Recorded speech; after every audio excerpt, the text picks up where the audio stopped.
Friends, बीच में कुछ समय अंतराल हो गया जब तक आपसे मुलाकात नहीं हुई। आज फिर से same chapter direct and inverse proportion के नेक्स्ट वीडियो को लेकर आपके सामने उपस्थित है और आपका हमारे चैनल मैथमेटिक्स शाला में वेलकम, स्वागत है। हम लोग डायरेक्ट प्रोपोर्शन देख रहे थे। कल ही हम बाजार में थे, अचानक हमको दिखा तिलकुट। अभी चारों तरफ तिलकुट ही तिलकुट छाया हुआ है। हमने तिलकुट वाले से पूछा, भैया कैसे दे रहे हो? तिलकुट वाले ने बोला, सर ₹250 पर केजी। तब तक एक आदमी आया कि भैया हमको एक पाव भर जो है तिलकुट दे दो। पाव भर का मतलब कितना होता है? पाव भर का मतलब है 250 ग्राम्स। तो वो डिमांड कर रहा था 250 ग्राम्स। अब 250 ग्राम्स के लिए क्या पे करना होगा? और सपोज हमें हाफ केजी के लिए कितना पे करना पड़ेगा? तो ये भी डायरेक्ट प्रोपोर्शन से रिलेटेड एक क्वेश्चन है।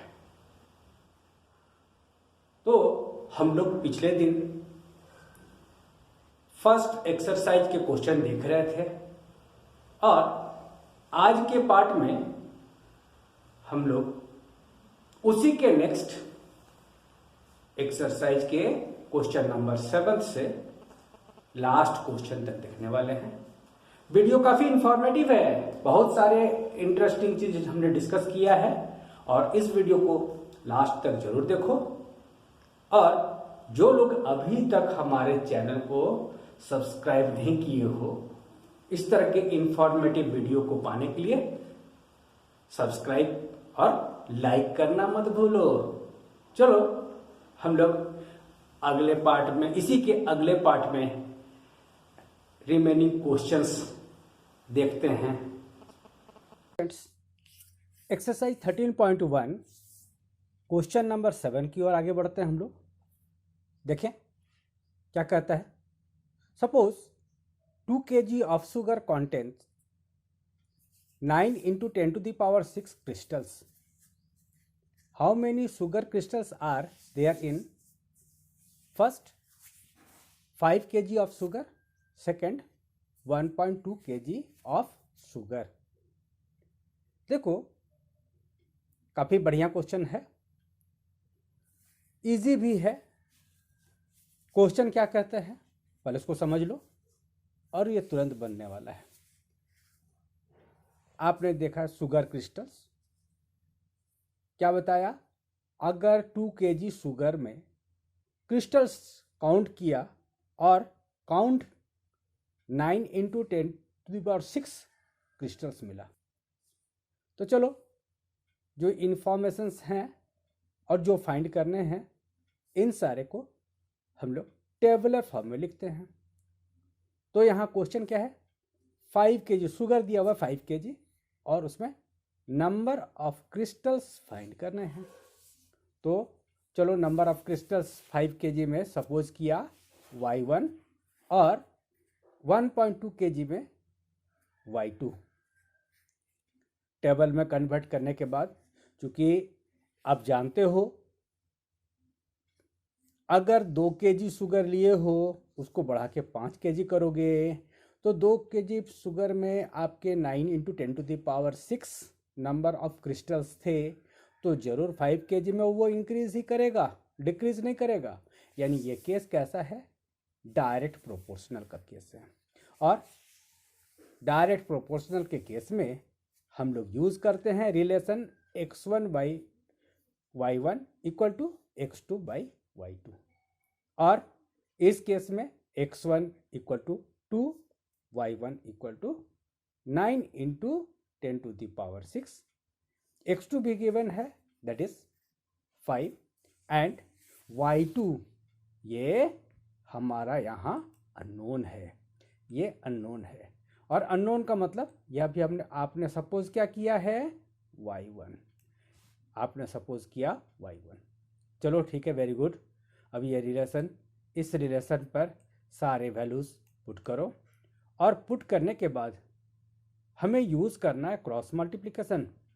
देन क्रॉस मल्टीप्लाई जब करोगे, ये y1 किधर जाएगा, न्यूमरेटर में, लेफ्ट हैंड साइड में, that is y1 equal to, right hand side में देखो पहले से 5 बचा हुआ है ना, 5 के साथ डिनोमिनेटर में था ये लेफ्ट हैंड साइड का 9 इंटू 10⁻6, इसको मल्टीप्लाई किया एंड डिवाइडेड बाई 2, तो ये कैंसिल होने से रहा। तो पहले हम लोग क्या करते हैं, मल्टीप्लाई करो, देन कैंसलेशन करोगे तो क्या होगा, ये इसको कैंसिल करोगे तो अगर डेसिमल पॉइंट में करोगे या डिवाइड करोगे तो क्या आएगा, 22.5 इंटू 10⁻6। जब इसको कन्वर्ट करो स्टैंडर्ड फॉर्म में, that is 2.25 into 10⁻7 number of crystals in कितने, 5 kg, 5 kg शुगर में इतने नंबर ऑफ क्रिस्टल्स। हाँ, ये स्टेटमेंट लास्ट में जरूर लिखो। नाउ चलो आओ, इसके सेकंड पार्ट को हम लोग करते हैं। सेकंड पार्ट को करने के लिए क्या होगा, इसके ये भी डायरेक्ट प्रोपोर्शन के केस में है, और डायरेक्ट प्रोपोर्शन में ये टेबलर फॉर्म में हमने ये लिखा हुआ है, एक ही बार में लिख लिया है इसको, अदरवाइज में आप 2 बार में भी लिख सकते हो, एक ही बार में लिखा है। तो x1 y1 दोनों पिछले बार के केस के जैसा ही है, जबकि ये अब की बार x2 इक्वल टू 1.2 है और y2 इक्वल टू अननोन है। चलो कैलकुलेट करो, then 2/9 into 10⁻6 equal to 1.2 by y2। Calculation क्या होगा, y2 इज इक्वल टू, ये कैंसिल हुआ ना, कैंसिल होगा क्या क्या, 2 के साथ कैंसिल होता है, 1.2 दैट इज 0.6 आएगा, और 0.6 9 6 जा 54, that is 5.4 into 10⁻6। Then 1.2 kg sugar. The number of sugar crystals in 1.2 kg of sugar is 5.4 into 10⁻6 unit. हाँ, ये यूनिट क्या है, ये number of sugars, number of sugar crystals, ये है इसका, ये यूनिट लेस, ये नंबर है। देन चलो एक अच्छा क्वेश्चन है, क्वेश्चन नंबर 8, इंपॉर्टेंट टाइप। क्या है, रश्मि हैज ए रोड मैप, वो क्या लेके चल रही है, road map with a scale of 1 centimetre representing 18 kilometre. यानी मैप पर अगर डिस्टेंस अगर 1 सेंटीमीटर बताता है तो दैट इज एक्चुअली क्या होगा, 18 किलोमीटर के बराबर। Now see drives on the road for 72 kilometres. अगर वो रोड पर कितना डिस्टेंस कवर करती है, 72 किलोमीटर्स। अगर उसको मैप में बताना हो, है ना, then what would be her distance covered in the map, map पे वो कितना डिस्टेंस कवर किया है। देन अभी तक हम लोग देखते आए हैं हर एक केस में कि सबसे पहला काम क्या होता है, हम लोग फाइंड, उसको टेबुलर फॉर्म में कन्वर्ट करते हैं, और यहाँ पर क्या होगा, x1 equal to 18, y1 equal to 1, x2 equal to 72 and y2 equal to, ये आपने सपोज किया है, लेट द डिस्टेंस, है ना, on the map be 1 centimeter. Map पर कितना डिस्टेंस मिल रहा है, 1 सेंटीमीटर, ये आपने सपोज किया है ये। देन अब जैसे जैसे तुम्हारा डिस्टेंस बढ़ेगा, एक्चुअल डिस्टेंस अगर होगा वैसे ही आपका डिस्टेंस ऑन मैप भी बढ़ेगा। यानी दोनों x1 के बढ़ने से y1 है ना, यानी x1 x2 का x1 सॉरी x1 y1 का जो रेशियो है वो x2 और y2 का रेशियो भी वही होगा। यानी क्या है, ये केस कैसा है, डायरेक्ट प्रोपोर्शन का। तो ये डायरेक्टली प्रोपोर्शनल है। तो फिर हम लोग जो relation x1 by y1 equal to x2 by y2 relation use करेंगे। करो यूज करने के बाद वैल्यू पुट किया, that is 18 by 1 equal to 72 by y। अब y को left hand side equal to को उधर ले जाओ, है ना, by transformation. Then y equal to 72 into ये आपका कहाँ जाएगा, न्यूमरेटर में, और ये 18 कहाँ आएगा, डिनोमिनेटर में। देन अगले स्टेप में आप क्या बोलोगे, आपको जानते हो cancellation. Use the cancellation property, cancel करोगे क्या आएगा, 18 और 72 में यहाँ पर 18 4 जा 72, दैट इज 4 सेंटीमीटर। यानी एक्चुअल में मैप पर वो डिस्टेंस कितना शो करेगा, दैट इज 4 सेंटीमीटर। है ना इंटरेस्टिंग। चलो इसके बाद हम लोग चलते हैं अगले क्वेश्चन की तरफ। अगला क्वेश्चन है ये क्वेश्चन नंबर 9। काफ़ी बढ़िया क्वेश्चन है, इंटरेस्टिंग है और इम्पॉर्टेंट भी है। क्वेश्चन क्या कहता है, क्वेश्चन कहता है a 5 meter 60 centimeter high vertical pole casts a shadow 3 meter 20 centimeter long. Find at the same time the length of shadow cast by another pole 10 meter 50 centimeter high. Second, the height of pole which casts a shadow of 5 meter long. देखो क्यों ये important है, जरा समझो इसको, थोड़ा बढ़िया से समझाते हैं हम। दैट इज यहाँ लिख दिया हमने VVI। सपोज ये है आपका सन का एल्टीट्यूड जो होगा उस समय ये पोल के लिए एक शैडो फॉर्म करेगा, एक शैडो फॉर्म किया। तो ये क्या है, ये है, अभी हमने पोल को यहाँ रिप्रेजेंट करने के बजाय हमने क्या रिप्रेजेंट कर दिया, यहाँ एक ट्री। तो एक ट्री का ये एक क्या मिलेगा, शैडो मिलेगा, है ना, ट्री का शैडो मिला लाइक दिस। तो ये हाइट ऑफ द ट्री है, तो ये लेंथ ऑफ द शैडो है ऑन द ग्राउंड। तो दोनों का जो रेशियो होगा, अगर सेम टाइप में इस यहाँ पर जो ट्री बोले हो या आप यहाँ पर जो पोल बोला है, उस पोल के लिए सेम टाइप, अगर वो पोल छोटा हो इसके इस बार जो है सेम रेशियो में शैडो का लेंथ भी कम होगा, और ये केस क्या होगा, डायरेक्ट प्रोपोर्शनल का केस होगा। और डायरेक्ट प्रोपोर्शनल के केस को आप जानते हो, अभी तक भली भांति बहुत सारे क्वेश्चन सॉल्व कर चुके हो। लेकिन हाँ, एक इम्पॉर्टेंट पार्ट यहाँ पर है, that is 1 meter equal to 100 centimeter. देखो मीटर और सेंटीमीटर दोनों को साथ में किए हुए हैं यहाँ पर।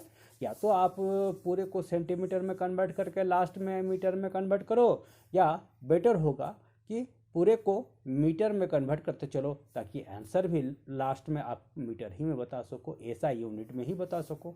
तो बेटर यही होगा कि सारे जो इंफॉर्मेशंस गिवन है सारे को हम लोग मीटर में फर्स्ट कन्वर्ट कर लेते हैं, और मीटर में कन्वर्ट करने के बाद अभी तक देख रहे हो कि जो गिवन इन्फॉर्मेशन को हम लोग सबसे पहले टेबुलर फॉर्म में रिप्रेजेंट करते हैं। तो यहाँ टेबुलर फॉर्म में रिप्रेजेंट किया, तो सबसे पहले क्या लिया आपने, height of the pole in meter, and second में क्या लिया, length of shadow in meter, दोनों अब मीटर में ले लिया है।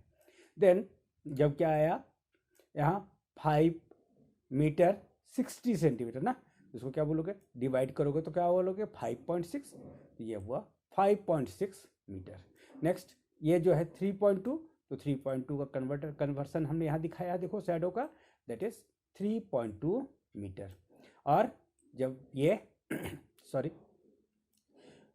x2 इक्वल टू जो यहाँ फर्स्ट पार्ट में गिवन है 10.5 मीटर और y2 फाइंड करना है, जिसको इस तरह से रिप्रेजेंट किया। और रिप्रेजेंट करने के बाद चूंकि ये डायरेक्ट प्रोपोर्शनल का केस है, हम लोग देख चुके हैं कि जैसे जैसे हाइट ऑफ पोल बढ़ता गया उसके हिसाब से पोल के हाइट को घटाने से भी उसके शैडो घटेंगे और उसको बढ़ाने पर शैडो के लेंथ भी बढ़ेंगे। तो डायरेक्ट प्रोपोर्शनल का केस है और उस केस में आप अभी फाइंड करो यहाँ पर ये y, तो y इक्वल टू क्या आएगा 10.5 इंटू 3.2 बाई 5.6। सबसे पहला काम क्या होता है, तुम लोग सब जानते हो वाली बात, ये सब में से डेसिमल पॉइंट रिमूव करते हैं, दैट इज क्या आएगा ये 105 इंटू 32 लिखोगे डिवाइडेड बाई 56 लिखा।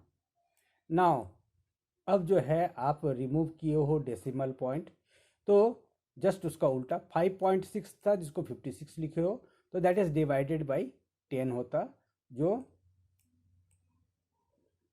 अभी अल्टीमेटली चेंज होकर न्यूमरेटर में चला गया इंटू 10। अब देखो 10.5 के लिए एक 10 चाहिए, 10 से डिवाइड करने हैं, और दूसरा डिवाइड किसके लिए करना है 10 से, 3.2 को चूँकि आपने 32/10 बोला। अब इसके बाद आपके लिए इजी हो गया, ये 10 और ये 10 कैंसिल कर दो। अब कैंसिल करने के लिए तुमको सब पता है, 5 से कैंसिल कर सकते हो, 521 जा, एंड 5 से कैंसिल करोगे ये 2 आएगा। अब 2 से कैंसिल करो इसको क्या आएगा, 2 से 2 16 जा, चलो ठीक है। नाउ अब 8 से कैंसिल होता है क्या, 8 से, हाँ 8 2 जा 16, 8 7 जा एंड 8 2 जा। नाउ अब ये दो बच रहा है यहाँ पर, ये 7 के साथ कैंसिल करो, एक दूसरा कलर ले ले, 7 को कैंसिल करो, 7 को कैंसिल करो किसके साथ, यहाँ 21 3 जा, तो 3 2 जा 6 मीटर। क्या आया अब की बार, ये हाइट सॉरी लेंथ है ना, length of the shadow y equal to क्या आया 6 मीटर। चलो सेकंड पार्ट को सॉल्व करते हैं। सेकंड पार्ट भी लगभग सिमिलर है, वेरी वेरी इंपॉर्टेंट इसको बताया हमने। क्यों बताया, फिर से हम बता दें क्यों बताया, क्योंकि यहाँ पर दो तरह के ये यूनिट को दो फॉर्म में लिखे हुए थे, उसको सेम फॉर्म में कन्वर्ट करो। 3 मीटर 20 सेंटीमीटर ना लिख के उसको 3.2 मीटर लिखो, और उसके बाद इसका सिंप्लीफिकेशन। नाउ आगे बढ़ो, आगे बढ़ने के लिए सेकंड पार्ट के लिए फिर से एक टेबल बनाओ, और टेबल बनाने के बाद आपके पास x1 और y1 जो था पिछले बार जैसा ही है। अब खाली यहाँ पर x2 के जगह पर क्या है x। अब की बार length of the shadow given है और पोल का हाइट फाइंड करना है। काफ़ी सिंपल है, लेकिन थोड़ा सा चेंज आ गया। ध्यान दो, हाइट ऑफ पोल पिछले बार गिवन था और इस बार height of the pole find करने हैं, जबकि length of the shadow given है। नाउ x फाइंड करते हैं, तो x इक्वल टू अल्टीमेटली देखो यहाँ पर क्या था, यहाँ पर आप जब कैलकुलेट करते हो इसमें फिर से आप जो है डेसिमल रिमूव करोगे नेक्स्ट स्टेप में, तो क्या आएगा 56/10 आएगा, 5.6 की जगह 56/10, एंड 32 लिखोगे 3.2 के जगह पर, देन इसका भी डिवाइडेड बाई 2 आएगा। तो एक डिवाइडेड बाई 2 किसके लिए आया, यहाँ से 10 से डिवाइड किया था, और इसके लिए डिवाइडेड बाई 10 आएगा। तो वेरी सिंपल है कि आप जो है यहाँ ये कैंसिल करने के बजाय आप अपने ही पास यहाँ डेसिमल कैंसिल कर दो, और डेसिमल कैंसिल करने के बाद, ठीक है, अब जो है एक काम करो कि उसको 8 से कैंसिल करो, तो देखते हैं क्या है ना। तो क्या होगा, 8 से कैंसिल करोगे, कलर चेंज कर दिया हमने पेन का, तो 8 से कैंसिल करोगे तो क्या होगा, 8 4 जा, ठीक है, हाँ सही बात है, एंड 8 7 जा 56। तो 7/4 इंटू 5, दैट इज 7 5 जा 35/4, that is equal to 8.75 meter. Now क्या बोलोगे, 8.75 meter is the height of the pole when shadow का शैडो इज 5 मीटर। नाउ चलो इस एक्सरसाइज के लास्ट क्वेश्चन, काफ़ी अच्छे क्वेश्चन हैं, ठीक है, और थोड़ा सा टाइम से रिलेटेड क्वेश्चन है, इसको भी आप इम्पोर्टेंट के टाइप में रख दो। क्या कह रहा है क्वेश्चन समझते हैं। A loaded truck travels 14 kilometre in 25 minutes if the speed remains same, ठीक है, स्पीड कैसा है, बराबर है। क्या बोला, लोडेड ट्रक ट्रेवल्स 14 किलोमीटर इन 25 मिनट्स, 25 मिनट्स में कितना गया, 14 किलोमीटर। तो क्या पूछ रहा है, how far can it travel in 5 hours, 5 घंटे में ये। तो ये इंपॉर्टेंट क्यों हुआ, हाँ ये इसके इम्पॉर्टेंट होने के पीछे ये रीज़न है। देखो ये किलोमीटर को ट्रेवल करने में मिनट में दिया है, और यहाँ आवर दिया हुआ है, यहाँ भी ये जो टाइम का यूनिट अलग अलग है, तो दोनों को बराबर करो। बेटर है इसको आवर में कन्वर्ट करने के, इसको जो है आवर को मिनट में कन्वर्ट कर दो, और आवर को मिनट में कन्वर्ट करने के लिए तुमको पता है कि 60 मिनट में क्या होता है, 1 आवर। तो मल्टीप्लाई करो, और मल्टीप्लाई करने से क्या मिलेगा, 300 मिनट्स। तो 300 मिनट मिल गया टाइम, और ये 300 मिनट में कितना किलोमीटर जाएगा, that you have to find. And तो उसको फाइंड करना है, तो क्या करो, उसको सपोज कर लो, x हमने सपोज कर लिया कि x डिस्टेंस ट्रेवल करने हैं 300 मिनट में। चलो आइए, ये भी केस कैसा है, एक के बढ़ते के साथ, यानी जैसे जैसे टाइम बढ़ता है उसी वैसे ही डिस्टेंस बढ़ेगा, है ना, या कहो तो डिस्टेंस के जैसे ही बढ़ाओगे तो आपका टाइम बढ़ना शुरू करेगा। तो लाइक उस केस को आप जब डील करोगे तो यानी ये कौन सा केस होगा, डायरेक्टली प्रोपोर्शनल का केस होगा। और डायरेक्टली प्रोपोर्शनल के लिए आप रिलेशन जानते हो, x1/y1 equal to x2/y2। Then उस पर आप जो है सारे वैल्यूज़ जो अभी आप लिखे हुए हो पुट करो, पुट करने पर आया x equal to 14 into 300 divided by 25। हाँ कैंसिल करो, 25 से कैंसिल करो, क्या होगा, 25 1 जा, डायरेक्ट कर दो, हम डायरेक्ट कर दे रहे हैं, ऐसे तो आप 5 से कर सकते हो दोनों को, उसके बाद करोगे तो 25 1 जा 25, बचा रिमाइंडर 5। देन 5 0 50, 50 को डिवाइड करो 25 2 जा 50, then 14 into 12 equal to 168 kilometer. यानी क्या बोला, ये 300 मिनट्स में कितना डिस्टेंस ट्रेवल करेगा लोडेड ट्रक जो है 168 किलोमीटर ट्रेवल करेगा। चलो स्टूडेंट्स, काफ़ी इन्फॉर्मेशन पाया आपने। आज का वीडियो हम यही ख़त्म करना चाहते हैं, और अगले वीडियो में जल्दी ही आपसे मुलाकात होगा। चलो बाय।